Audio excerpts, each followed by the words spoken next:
Gone were the days when computer hackers needed in-depth technical knowledge to be able to penetrate or infiltrate into a computer network or a critical infrastructure.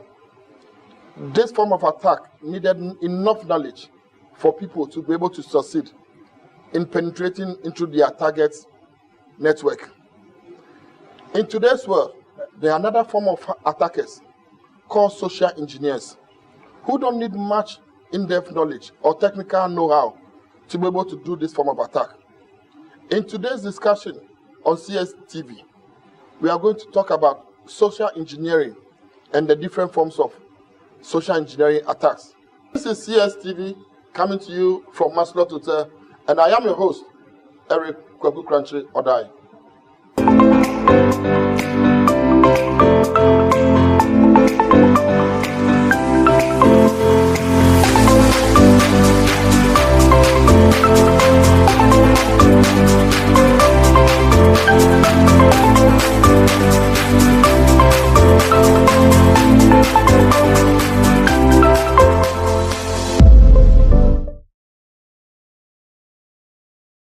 With me to do today's discussion on my immediate right is Sylvia Sedo, a seasoned cybersecurity expert, a security analyst, certified information security auditor, certified information security manager. Sylvia, welcome to my show. Thank you. Across me is Osu Bedi Akupuku, a seasoned cybersecurity expert who needs no introduction. Bedi Aku, welcome to my show. Thank you. Ladies and gentlemen, today on board we are discussing social engineering and its variant forms of attack and the most prevalent one. Let me pick your thought, Sylvia, first. Like they say, ladies first. Sylvia, what is social engineering? Okay, so when we say social engineering, basically it's a play on our society's expected behaviors on people, our projected relationships, and then our cultural norms. So basically, we are being tricked in order to harness these expected behaviors, projected relationships, and our cultural norms in order to exploit us for information we may have or anything valuable we need to get. Social engineering. Okay. Mr. Osubedi Akupuku, can I take your thoughts on social engineering? Thank you very much. Social engineering is basically a smarter way of getting information from somebody. A smarter way of getting, yeah? Yes. What happens is you actually realize you have given enough information without actually realizing you have. And then what the motivation behind the attacker getting the information is what makes a difference. Most of the time, the attack, although social engineering has a motive in mind or a target or something to gain in mind.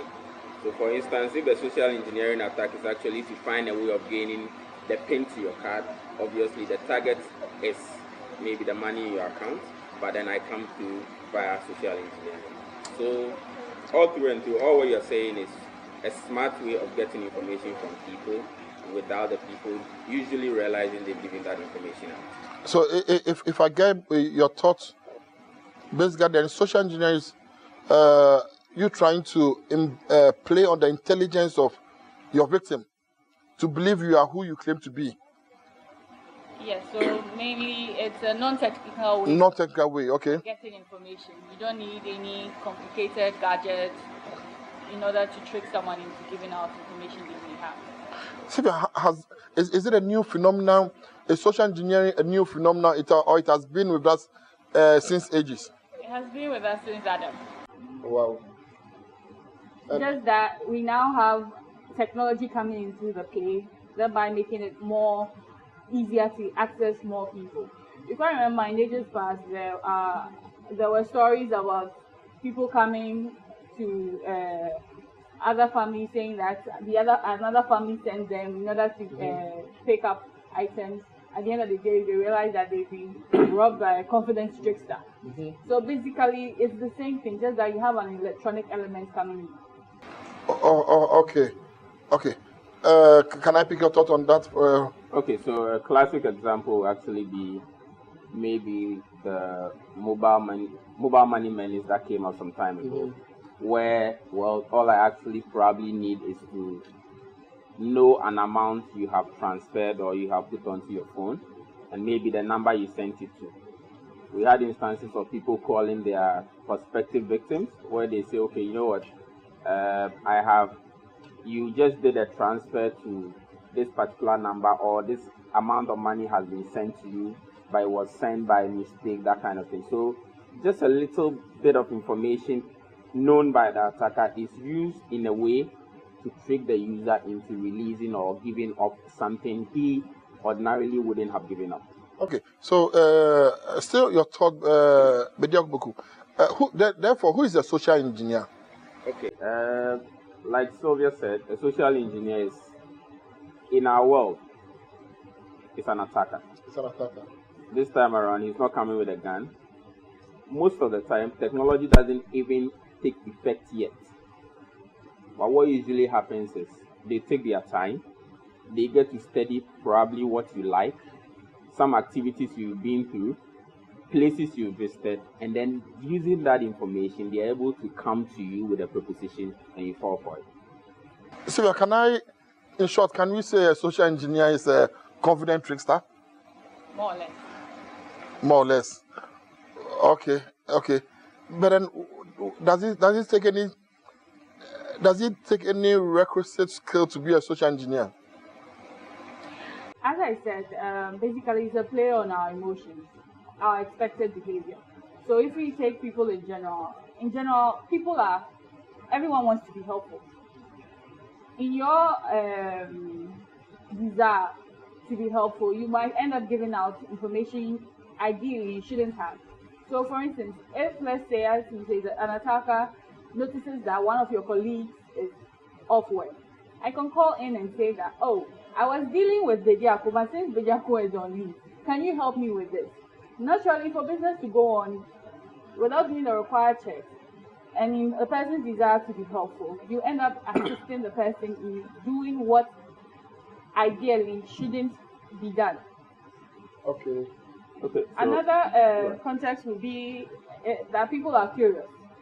A typical example is you receiving an email saying that you received something you know very well you didn't request for. But then curiosity can get the better of us, and you end up opening the attachment or following a link which might request some vital information or what we say personally identifiable information from you. Okay. Bediako, I realized you wanted to add on. Okay, so another example would be where you are going into an institution or going into a particular premises. You know you actually need an access tag or somebody to actually help you move into the building, but you know you are not authorized to be there. One of the things you can actually do is to actually hold a box or a package, usually a slightly heavy one or something that looks heavy, and then when you get to the door or wherever it is, you definitely hold them up with two hands. Somebody moving in, it is very likely, like she said, human nature, that somebody will actually hold up the door for you. The Ghanaian hospitality. Even if you put the Ghanaian hospitality aside, it's human nature. You just want to be helpful. You see somebody coming in, that kind of thing. Another example would be a mother with a baby or two babies. I mean, you can't see a woman like that and decide not to help, but you don't know what you are getting yourself into. So the person is actually probably coming to a bank. Maybe there are some checks that need to be done before you actually allow the person to come in. But because the person is maybe a nursing mother, you realize most people tend to relax control for them, and that's just the bit of it. They use exactly. Sylvia, you wanted to add up? I'm just adding on. Circumventing a laid down procedure. Okay, so try to use the back door of the normal process or controls in order to penetrate into the. Yeah. So what he described currently will be what we call tailgating or piggybacking. Okay, we'll come into the.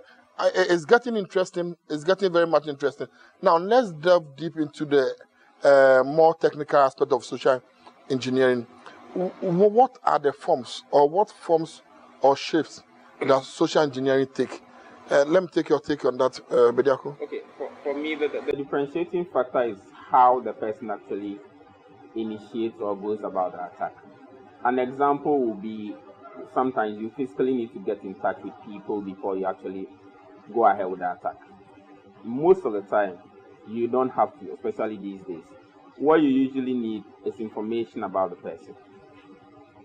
In today's world, and every hacker will tell you, if you actually have a target, there's no need trying to go in, for example, company A. You know this person works in company A. There's no need going straight to company A. What you can do as part of reconnaissance is to actually understand what a worker, an administrator, somebody with privileged access within the organization does. For all you know, the person likes being on music sites. For all you know, the person likes to gamble. For all you know, the person is into this raffle, that kind of thing. Once you have that information, for me, that's the most important part about your hack. Once you have that information, it is now for you to actually put in a payload or put in something that will get the person hooked. So like Sylvia said, if you have an attachment, that probably goes to say that, you know what, click on this, you want 100,000 CD from Bank A. The person definitely knows he's not done anything with Bank A to actually... But what people will usually do is, you know what, let me click on it and see what happens. You click on it and immediately something is downloaded onto the box or whichever workstation you are within your network. Whoever the person is or whatever has been downloaded can stay in your system for like the next 6 months, gathering information and all. When there's the actual hack, what people usually forget is the means within which the person came into the organization is through social engineering. And it's the most difficult to detect because even the most advanced cybersecurity guys can easily fall victim to it.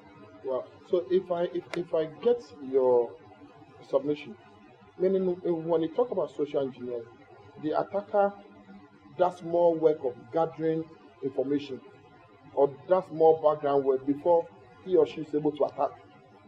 Especially when it's a spear phishing attack. When it's a spear phishing. Okay, we get it. Sylvia, can you share with us some types of social engineering attacks which is surfacing nowadays? Okay, so he touched on one, spear phishing, which actually takes the whole idea of a fisherman lowering a bait in order to attract fish. Here, it takes him giving someone something interesting to excite their interest in order to divulge information that originally they wouldn't. Usually, this takes the form of email. I'm sure everybody can remember the rich Nigerian oil mogul sending you an email to give bank account details so as to transfer money to you.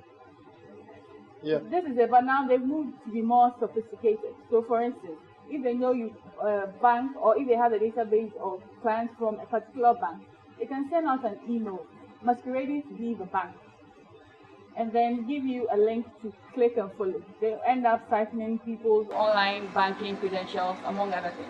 Sylvia, come to think of it, there was a scenario where a client of a bank who always communicates with the bank via email to do foreign transfer, SWIFT on his behalf, sent a mail to the bank directing them to make some payment to a partner in some part of the country, other part of the world.